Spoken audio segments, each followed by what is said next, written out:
you? Yeah, come on up here. Come on up here. Thanks. Birutė. Thank you. Good to see you, as always. Good to see you. Thank you. Well, I'm delighted to be here, and I want to thank Richard and Moses for inviting me here. I was raised in Toronto. I went to elementary school, kindergarten, elementary school, and high school here, and all my siblings were born here, and my childhood friends still live here.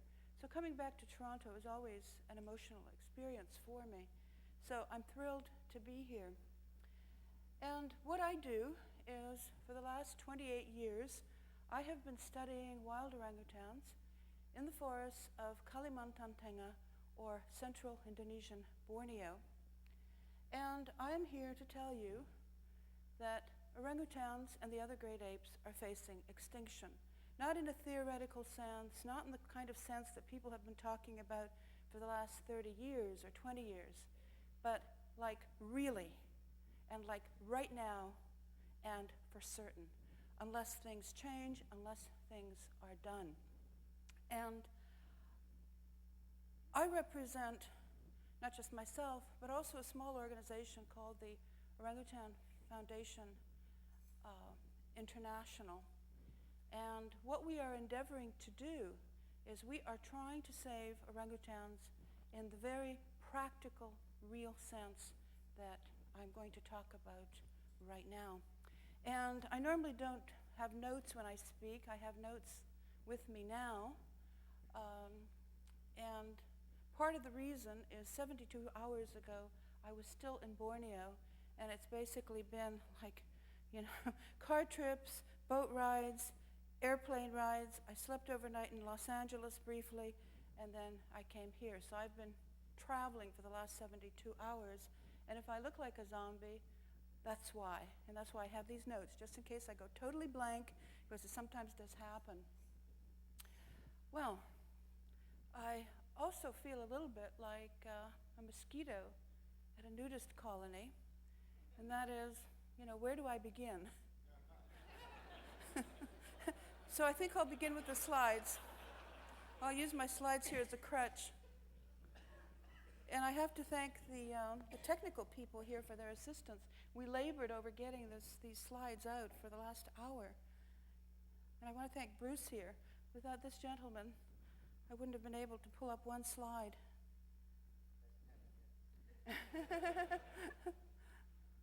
Well, I'm so technologically inept living in the forests of Borneo that I started using my ATM card just a few months ago. And I just got my first cell phone. So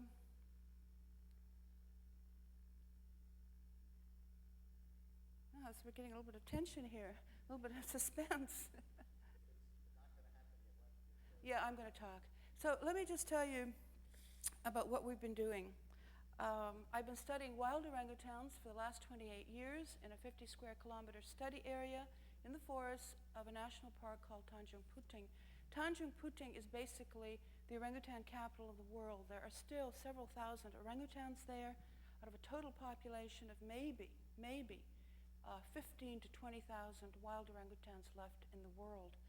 And orangutans are only found on two places on this planet. One of them is the island of Borneo, where I work, and the other one is Sumatra. And as soon as we have the map, I'll show you exactly how tiny those populations are in terms of their geographical distributions. And I work in a peat swamp forest. You remember the old Bob Dylan song, Lady of the Lowlands? And I kind of feel that orangutans are represented by the song because they, like that particular lady, are also very much creatures of the lowlands. And if you want to encounter large orangutan densities, that's where you go, the peat swamp forests. There are places in Sumatra where you find 5 orangutans per square kilometer. And those are those peat swamp forests with the dark blackwater rivers where you have to wade up to your armpits in order to study the wild orangutans. And so I purposefully chose a study area like that to be sure to encounter orangutans. because when I first was a student, people told me that I would go to the jungles of Borneo and spent years there before I encountered my first orangutan. 30 years ago, orangutans were the most mysterious, the most enigmatic, and also the most neglected of all the great apes. And in a way, that really hasn't yet quite changed. Okay, there's something going on. I need some help. I knew I should have brought us. Okay. Thank you so much. This is a new experience for me. This is the first time I've used a computer. And I must say, it might turn out well after all. So here we are. Present range of orangutans.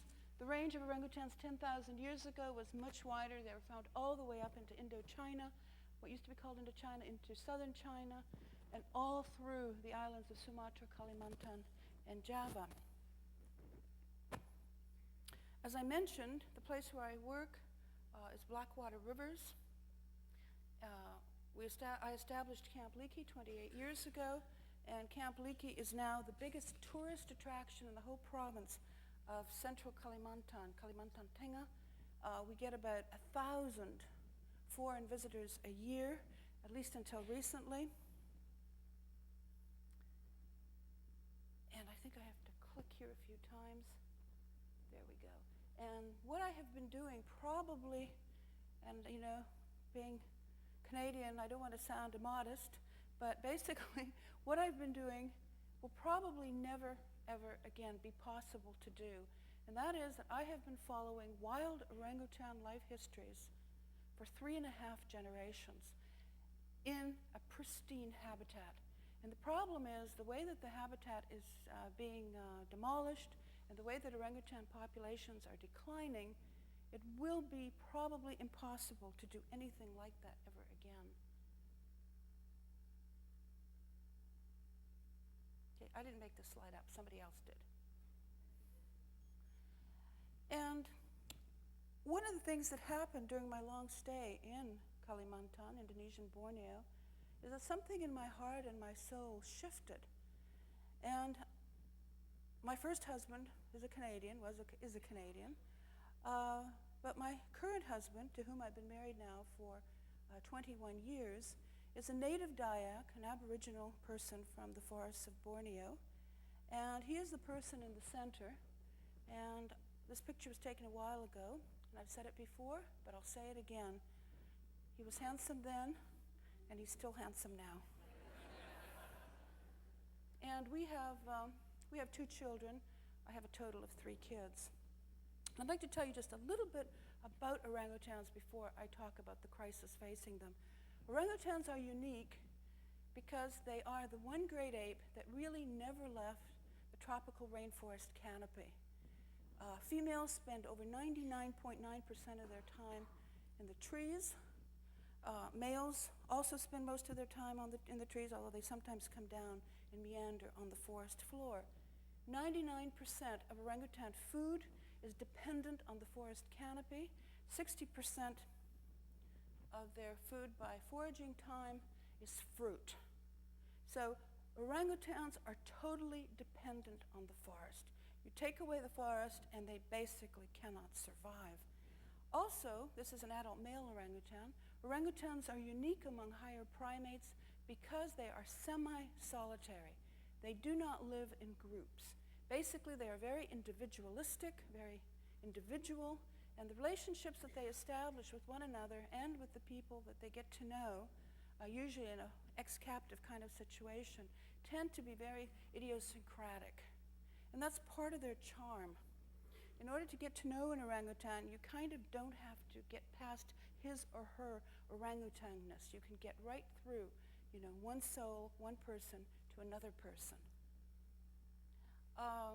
Some of the things that we have discovered over the last 28 years is that the orangutans have probably the most intense mother-offspring bond in the entire animal kingdom, with the possible exception of humans. Orangutan offspring will suckle their mothers for the first 6 or 7, 8 years of their lives. They do not leave their mothers and begin wandering on their own until they are 9 or 10 or 11 or 12 years of age.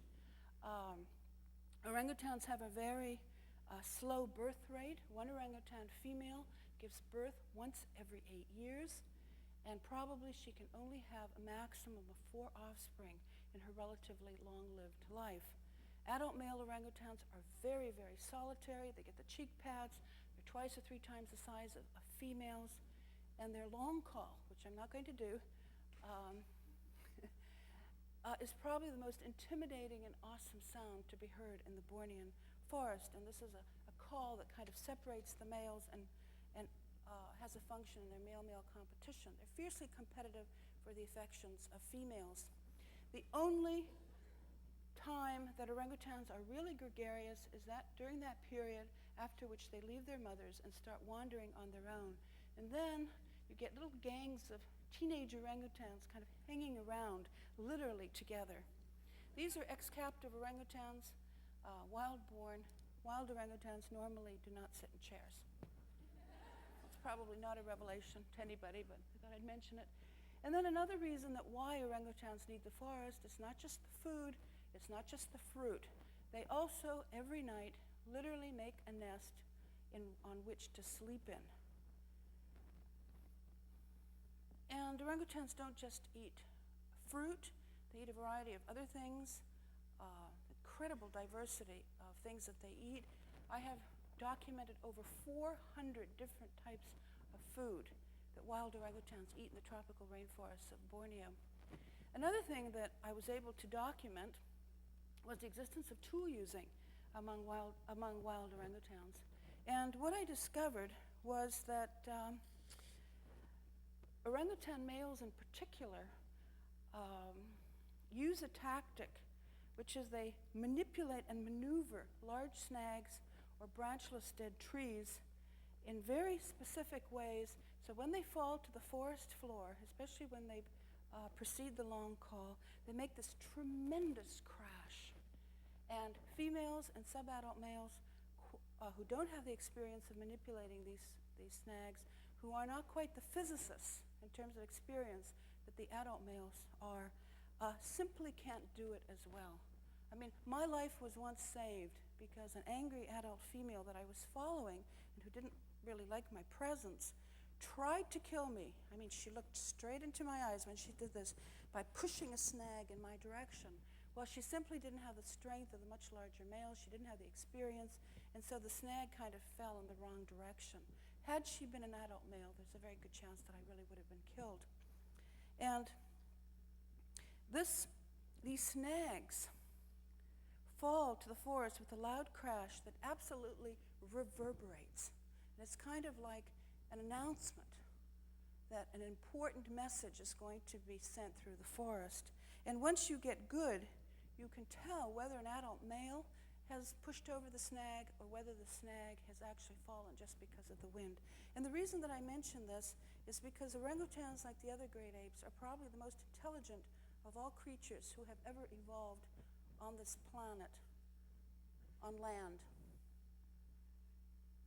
And some of the tuyas that we've seen among the ex-captives, I mean, this orangutan is putting on a sock, clearly an imitation of human beings. He tried to climb up into the canopy, couldn't quite do it with a sock, pulled off the sock. I've seen them try to put on shoes and sandals and climb into the canopy. It just doesn't work. The orangutan here is shampooing, and here, in a forest context, using a digging stick. Just sort of to let you know how smart they are.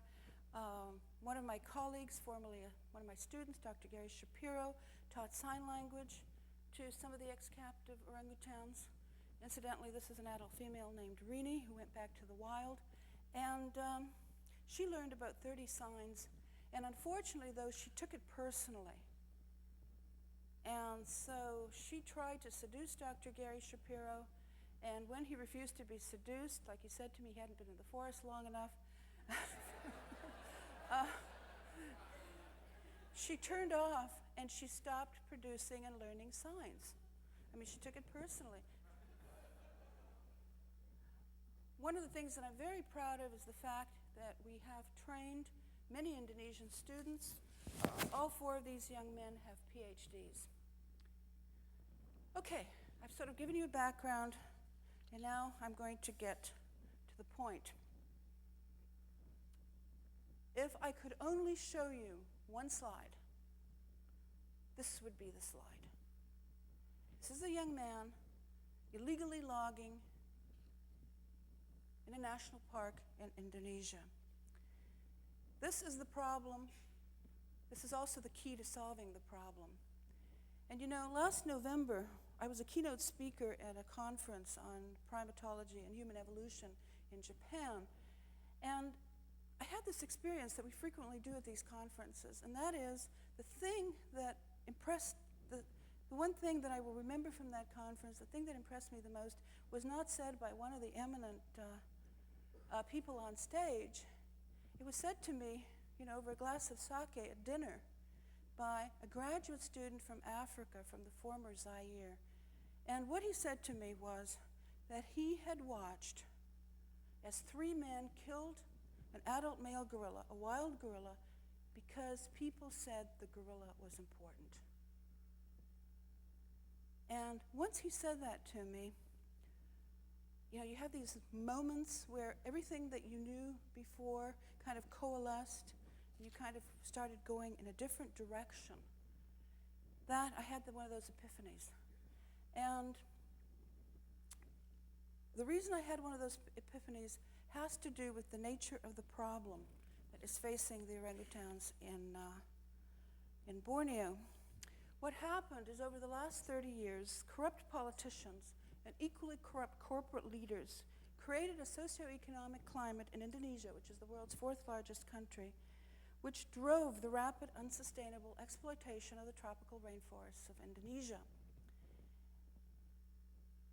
And this unsustainable exploitation of the forests was primarily legal. And it happened because then President Suharto was a military dictatorship who divided up the forests of Indonesia as spoils for his cronies and for the military leaders who supported him. And as a result of this, there was a tremendous economic boom in Indonesia during the 80s and the 90s. But as a small little middle class emerged, the vast majority of people, even though their economic well-being was rising somewhat, were virtually excluded from profiting from the results of the timber sales of Indonesia. The primary threat to orangutan survival is habitat destruction. Over 80% of orangutan habitat has been demolished by the legal and increasingly the illegal logging that is going on. So after President Suharto was asked to step down by massive student demonstrations and massive unrest throughout Indonesia, people stopped being afraid. You know, in Indonesia, it was a military dictatorship. Everybody was afraid of everybody else. And nobody quite knew exactly who they were afraid of, but everybody was afraid.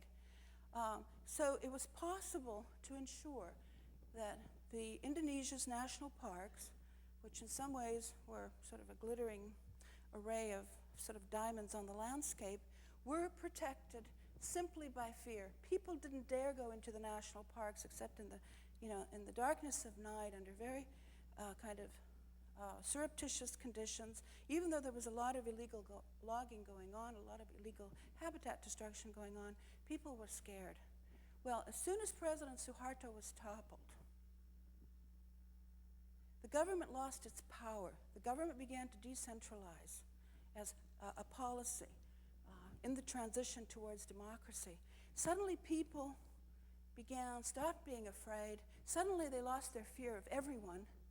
And suddenly, throughout all of Indonesia, there were massive incursions into each and every single national park that had timber. Doesn't matter where you go. If that park has timber, there are people logging it. Now, about 90% of Indonesia's logging is illegal. And there's virtually no way to stop it. On March the 31st of this year, illegal logging began in the 50 square kilometers of my study area. 300 men came in, gradually in boats, just local people. It's the revenge of the little guys, and started logging. In 2 months, they cut down 1,500 trees on the edges of the study area. There's over 1 million trees in my study area.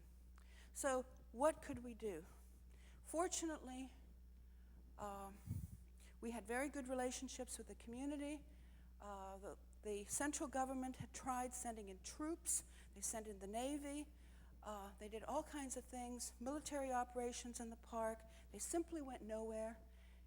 In February, the local people came into the national park headquarters and absolutely demolished them in a day of rioting. They didn't burn them down.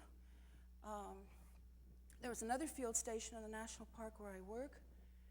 That field station was run by an American researcher. The local people came in and, quote unquote, liberated that field station. They said they were going to hold the foreign researchers, the Americans, as for ransom, but in the end they just chased them out. So we were 2 weeks ago. A field station in West Borneo run by Harvard University was burned to the ground in another national park on the west coast of Borneo. Another field station in Sumatra run by Dutch and Americans was also closed down after one of the oldest research assistants was murdered there, along with 4 other researchers who are Indonesian. So what we're seeing in Indonesia is an incredible kind of assertion of local will by the local people who are coming in and saying, for 30 years we were denied these forests. These are our forests. Now we are taking them over. So what to do? Well, what we did is we went to the traditional and charismatic leaders of the local community. And we didn't care what else they did. We didn't care if they were illegally logging elsewhere. We asked them for their help. And because we had never opposed them in terms of the community's rights to the forests, by golly, these older men went up, it took a while to organize them, and they started telling the illegal loggers that part of the national park had to be saved for the future. Part of it had to be preserved. And what the heck were they doing? And once the charismatic leaders went in, then we were able to persuade the police, the local police, who were terrified that they would be the brunt of riotous protests like the park had been, to go in and start patrolling the study area. And by golly, on June the 1st, which was just a short while ago, we got all the illegal loggers out of our study area. And we set up police patrols and patrols by the local community, and we have police posts who are temporary ones on local boats sitting at the mouth of the river that leads to our camp. And we're now expanding this concept of community and police patrols to the northern part of the national park. And there's a good chance that we may be able to save part of Tanjung Puting National Park. That's what you have to do. It costs a lot of money. Nobody does this for free in a new Indonesia, but at least we're getting them to do it. And it's a day-to-day struggle. I mean, the moment you stop the struggle, the local people come in. And the thing that I have to emphasize over and over again is there really isn't a split between the illegal loggers and everybody else. The illegal loggers are the community. The illegal loggers are the guys on the street who don't have any other job, who have no place else to go. And one of the reasons they don't have any place to go is because of what's happening in the economic climate of Indonesia. In the 1980s, Indonesia decided to become the world's leading plywood exporter.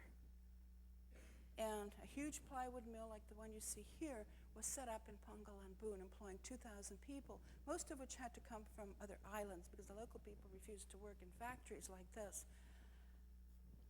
By golly, Indonesia did it. 5 years later, they became the world's leading producer and exporter of plywood. You've got to give them credit. After that, Indonesia decided that they would become one of the world's leading producers of palm oil. And they started a massive conversion, this happened in the 80s, of forests to palm oil plantations.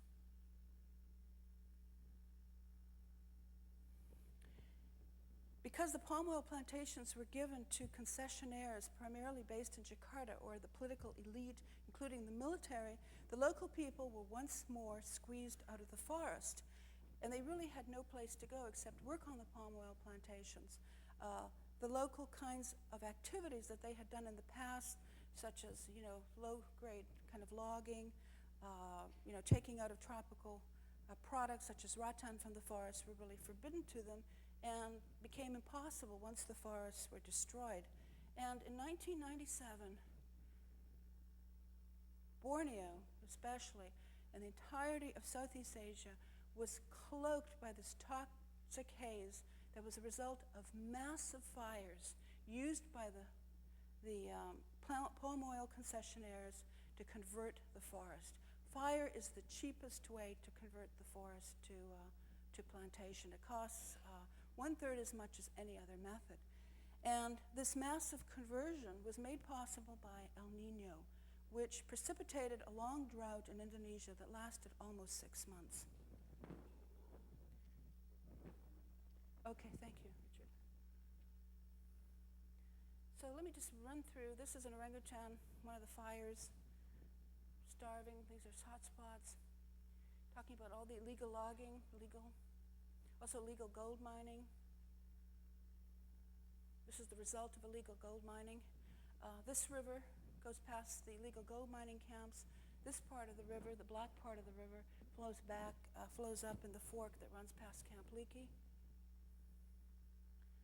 And of course, one of the things that results as a result of this massive forest destruction, you have victims. Of course, the victims are the wildlife, and we have taken care of hundreds of orangutan infants whose parents have been killed as pests in the palm oil plantations. We have built a care center where we take care of many of these infants. I'd like to tell you just the story of one infant very quickly, the story of Somalia. We confiscated him. He was about to die. He had some kind of incredible skin mange. We treated him with an old European remedy, which was oatmeal, as part of our treatment. I mean, we did a number of other things. We took care of him, and as part of our rehabilitation and nursery program, we're now taking care of 150 orangutans at our care center. And I have a friend who is involved in setting up shelters for battered women in the United States, and she has this picture on her office wall. And she has said that therapists who work with battering men have asked for a copy of this picture. And what this picture is two grown men comparing babies. And these are two volunteers who came to camp.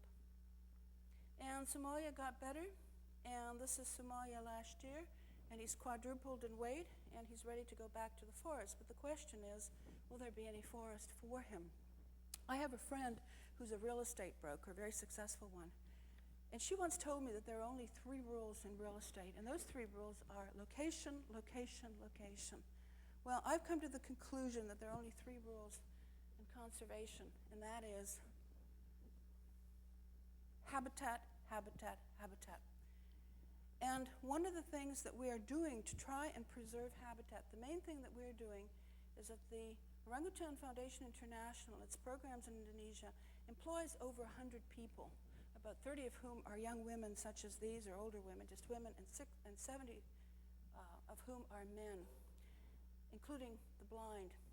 And one of the reasons that it was impossible for us to be kicked out and for our research stations to be burned down is because we had 100 people, plus their relatives, who were willing to stand up. Many of these people were Dayaks.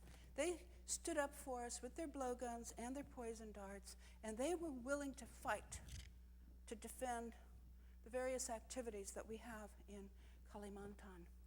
And given what the African students said to me in Japan, I suddenly came to the conclusion that the only way that we are going to keep the local illegal loggers out of the national park where we work is by doing what politicians and other people do every place else, and that is focus on job creation.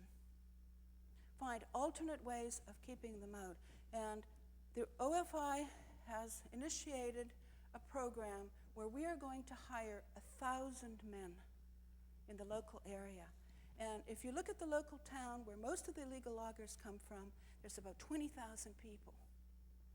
You figure half of them are, kids. So if we hire, and then if you have 5,000 probably women, so if you hire 1,000 men, you're going to have a massive impact on the economy of the area. The average person in Kumai earns about $300 American a year. When they go logging illegally, they can earn, the small bosses can earn $11,000 in 2 weeks. The ramen that they, which is their prime focus, takes about $50 to $75 to log. Once you saw it and export it, you get $1,000 per cubic meter for it. I mean, the temptations are enormous. I just put this up because Julia Roberts came to camp, and I just wanted to show you. And you see that excited young man waving his arm there right behind her? That's my 15-year-old son. He's the time. And of course, a corollary to the habitat protection thing is education, education, education. While one is providing jobs for the local people, one has to educate the children to make sure that the next generation understands what is going on. And this is one of the things that I have to say, the local people actually get it. The local people understand the implications of destruction of the forest. They understand the implications of the destruction of biodiversity. But if the choice is demolishing the forest and making money so their children can be clothed, so that their children can go to school, so they can make down payments on their motorcycles, they're going to choose that. They're not going to choose conserving the forest forever. I mean, it's not a viable choice for them. So, somebody yesterday asked me what the leading cause of the coming orangutan extinction was or is. And I told them an answer that flabbergasted them. I mean, they were totally surprised. They had never expected anybody to say this. Orangutans are going extinct because Indonesia entered the global economy in the 1980s. I mean, that is the real reason. Because suddenly those networks and those trading connections that had not been made in the past suddenly were made, and suddenly Indonesian plywood, Indonesian timber had a worldwide market, while previously the market had been very local. So the future for saving orangutans has to be economic and financial, just as it probably has to be that in Africa as well. Now, there's something else that I'd like to say. It's economic, and that's what we have to deal with. But it's just like what the previous speaker was speaking about, and that is that the impetus to save these animals, the impetus to save wildlife, the impetus to save these creatures that are so much like ourselves, that share 98% of their genetic material with us. And when we look into in their eyes, we see our own humanity reflected back at us. Of course, it's an economic endeavor, but it has to come from deeper layers of understanding within ourselves. And those layers, of course, are spiritual. And this is not an endorsement for any presidential candidate in any presidential election anywhere, but I just want to share one last story with you. And that is, a couple of years ago, I was invited to attend an event in Los Angeles. It was one of these magnificent events. 1,000 people were there, most of them from the movie community, the entertainment community in LA. And the keynote speaker came in from Washington, D.C. And it was 11 o'clock at night by the time that, dinner was served and eaten. And everybody was sitting there, sort of drinking their coffee, finishing their dessert. And he, like I said, he just flown in from Washington. And I mean, I know the feeling well. His face looked gray. He looked kind of bloated. You could tell he hadn't gotten his exercise for the day. You can tell that he'd been eating hamburgers or totally inappropriate food for the day. And he came on stage, and his name is Al Gore, the Vice President of the United States. And he spoke without notes, and he gave the kind of speech that virtually probably anybody in this room could give. He talked about the main threats to the environment, the global environment. He talked about global warming, he talked about the depletion of the ozone layer, he talked about the destruction of the tropical rainforests, and he talked about the pollution of the world's oceans. And, you know, it wasn't the most interesting speech. I think I was the only one who was really paying attention. I had my little notebook, and I didn't have anything to write down because there wasn't really anything new or novel or particularly interesting that he was saying. And then suddenly in this morass of words, he said something that I will remember until the day I die. And he said, the conservation crisis is a spiritual crisis. And I think it's absolutely true. I think if we wish to save orangutans or any other species, we really have to look within ourselves, within our hearts, within our souls, to try and establish what it is that is really crucially important to us as individuals. And once we do that, only then can we strike out and really make a difference in the world. And I'd like to say another thing. Sorry, Richard, one more thing. And that is that, you know, as a Canadian, I grew up in Toronto. But in order to find my destiny, like so many Canadians before me and certainly after me, I had to strike out and go to the United States. And with several other people, I established the Orangutan Foundation International in the United States, has a very thriving chapter in Great Britain. We have thousands of members in Great Britain because the Brits are very much pro-animal. And what about Canada? Well, I'll tell you, I've tried repeatedly to set up an Orangutan Foundation in Canada, and somehow it hasn't worked. So I ask any of you in the audience who truly want to help, please, I am seeking your help. It just makes no sense that there's a little chapter in Australia, there's a little chapter in Taiwan, but no chapter in Canada. So I'll close up with that thought. Thank you.